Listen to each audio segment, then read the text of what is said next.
What is unidentified jadestone? Look at this. A simple identify.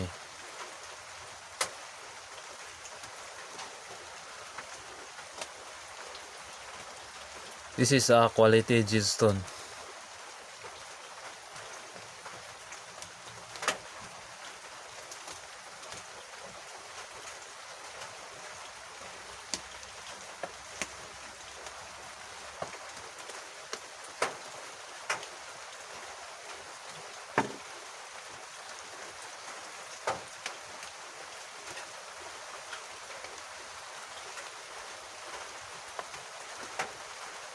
Madali lang po na mag-identify na mga jadestone lang po.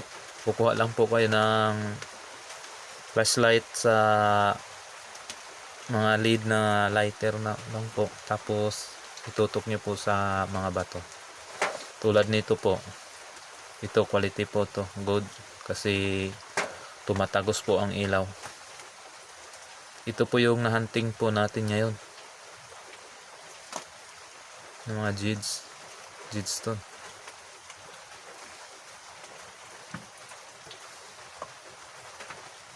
Tapos iiba na po natin.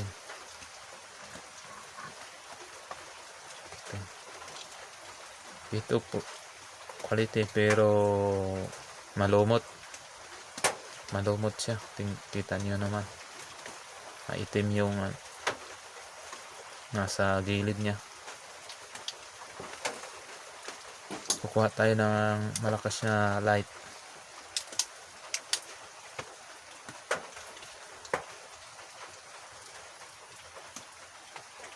Yan,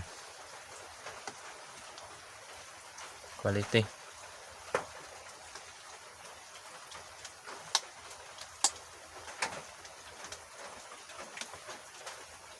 Ayos.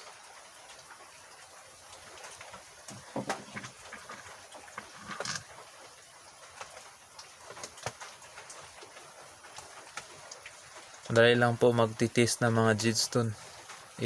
Ano lang nyo po, ilawan nyo lang po. Kapag tumagos yung ilaw, perfect po yun. Tayo na po ang magtatabas para ibenta sa market.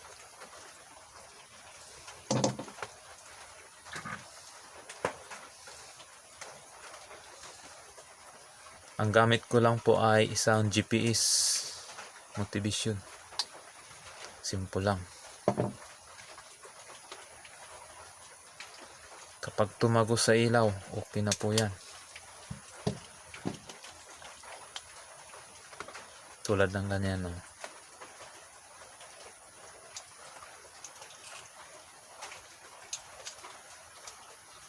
Quality. Pero kapag tiningnan mo po sa malayo, parang normal lang po siya na bato na white. Tulad ng ganyan, no? Pero kapag inilawan mo po sa ano lang talaga po, tumatagos yung ilaw sa bato. Kaya ito ang quality na binibili po ng mga jadestone.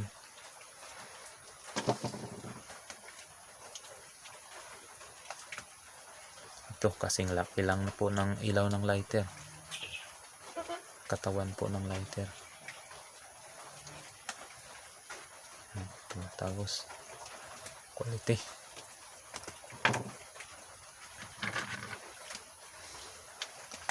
Ang liliit na mga jadestone na mga white. Ito po 'yon.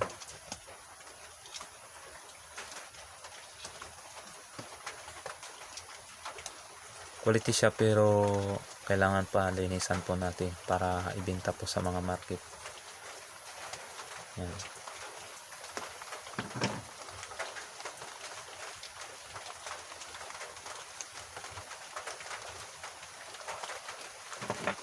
Ganito lang po magtitis na mga jadestone po natin. Ito red berry po to.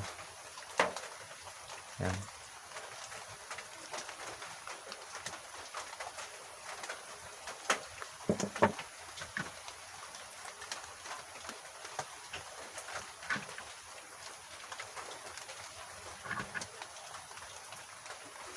Pagtingnan po natin, simpleng bato lang. Yan.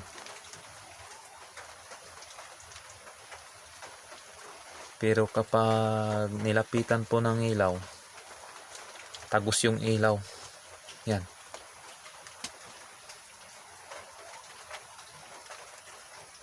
Ganito po magtitis ng mga jadestone po natin, mga hunters.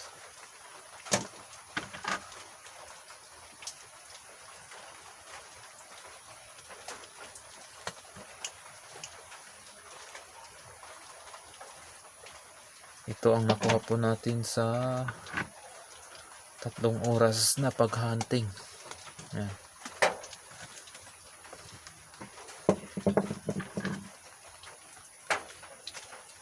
Ayos ba mga hunters? Mga jadestone po natin. Hunters sa mga jids. Sa mga gemstone. Yan, quality. Kaso kailangan makapal ang tabas po nito kasi madumi yung nasa ibabaw.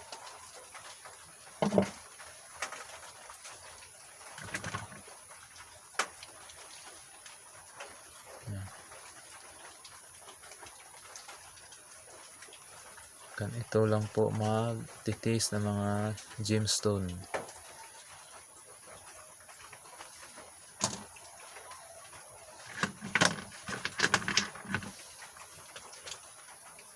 Yan.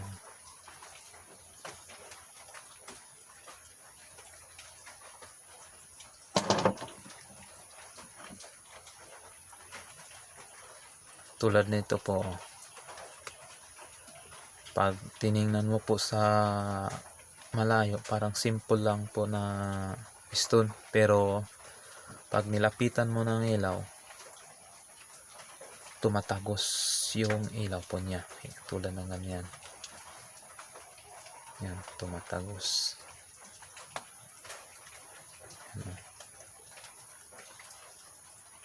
Tumatagos sa loob, parang salamin po yan.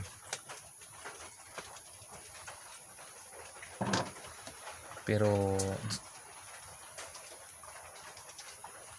ano po siya, jadestone po ito.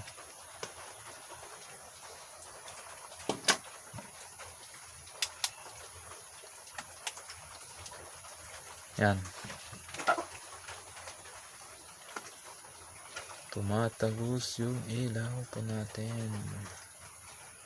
Ganito po magtitis ng mga gemstone. Ngayon, alam niyo na po paano magtitis. Yan. Itong nakuha ko po, parang ulo ng flashlight. Yan.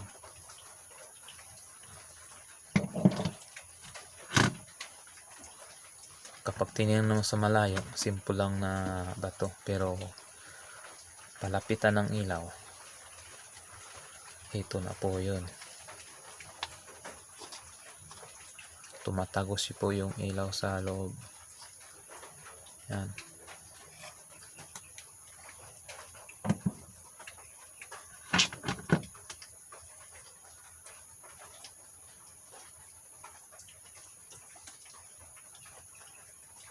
Yan. Kailangan po natin i-grinder para malinis po ito, para maganda po tingnan bago ibenta sa mga market po natin, sa mga jewelry. Ito po yon. Bago po natin ibenta, linisan mo po natin, gaya ng mga jewelry po sa mga gawang pang-pasyon. Ito, reject po to. Wala. Kita nyo naman, hindi tumatagos yung ilaw. Yan. Hindi tumatagos. Reject po to. Wala to.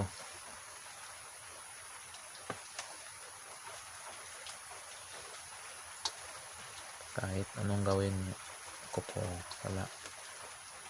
Reject. Ginitik pero reject. Wala, hindi quality isang bato. Parang kamao ko po to. Yan.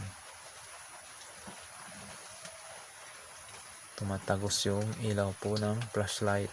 Yan. Tumatagos. Yan. Kailangan linisan po natin muna itong itim. Yung itong dito po sa labas niya po, sa gilid lang sa gilid lang naman po ito. Yan po. Tumatagos po yung ilaw ng flashlight. Ganito po mag-test na mga gemstone po natin. Yan. Ito po yung mga quality na mga bato na mabenta po natin sa market. Tulad nito ng isang bato lang pong na reject po natin. Hindi po quality. O tulad po ng ganyan o. Hindi po tumatagos yung ilaw ng flashlight po natin. Ganito lang po kasimple na magti-taste po na mga gemstone po natin. Yan. Reject po to. Pero po ito po yung iba. Quality po. Yan. Tumatagos po ang ilaw. Kita nyo naman. Yan. Oh. Tumatagos po ang ilaw. Yan o.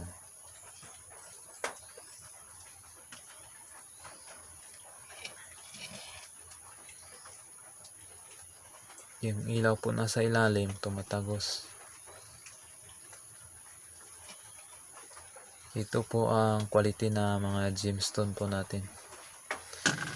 Iisang plato ang nakuha po natin. Mga 2 kilos. Isa, dalawa, apat, 5,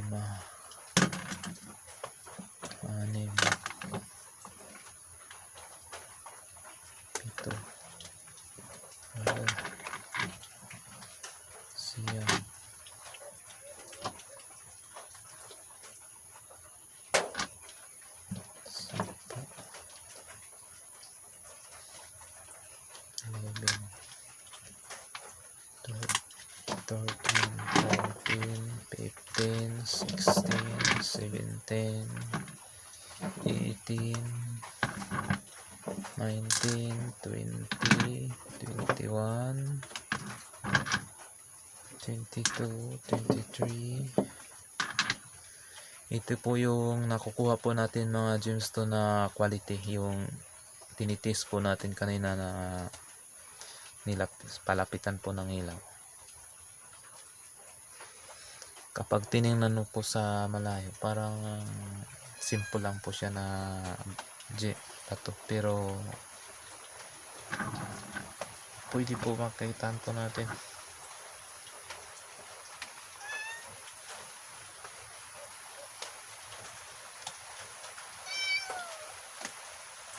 Quality gemstone po ito.